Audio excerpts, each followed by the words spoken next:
हरि ओम हेमंताग्ने स्मृतस्यात् तस्मात् சாத்யம் ஹிதம் கிருதம்.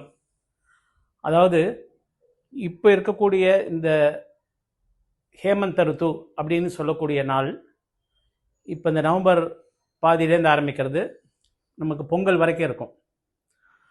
இந்த நாட்களில் ட்ரைனஸ் ஜாஸ்தி இருக்கும், வாதம் ஜாஸ்தி இருக்கும்.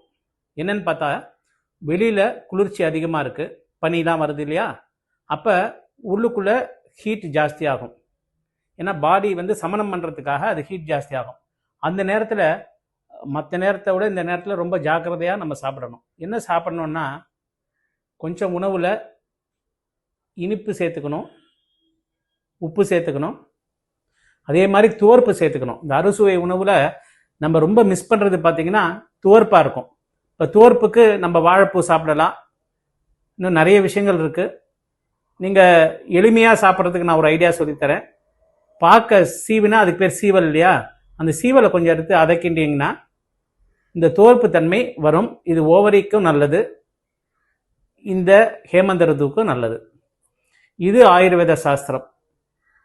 இதில் ட்ரைனஸ் வருது, அக்னியோட பேலன்ஸ் இல்லாமல் போகிறதுனால கொஞ்சமாக சாப்பிட்டீங்கன்னா, அளவு குறைவாக சாப்பிட்டீங்கன்னா ப்ராப்ளம் வரதெல்லாம் இருக்குது. இதில் கிருதம்னு சொல்கிறது கண்டிப்பாக நெய் சேர்த்து சாப்பிடுங்க, இது உடம்புக்கு நல்லது.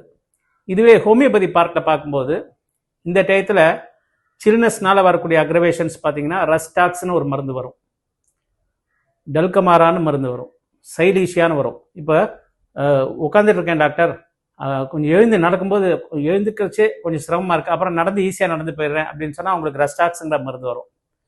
இது ப்ராப்பராக நாடி பார்த்து உங்களுடைய ஆரோக்கியத்தை விருத்தி பண்ணுறதுக்காக ஆயுர்வேதமும் டைம் மாடாலிட்டி மற்ற விஷயங்களை பார்த்து ஹோமியோபதியும் கொடுக்கலாம்.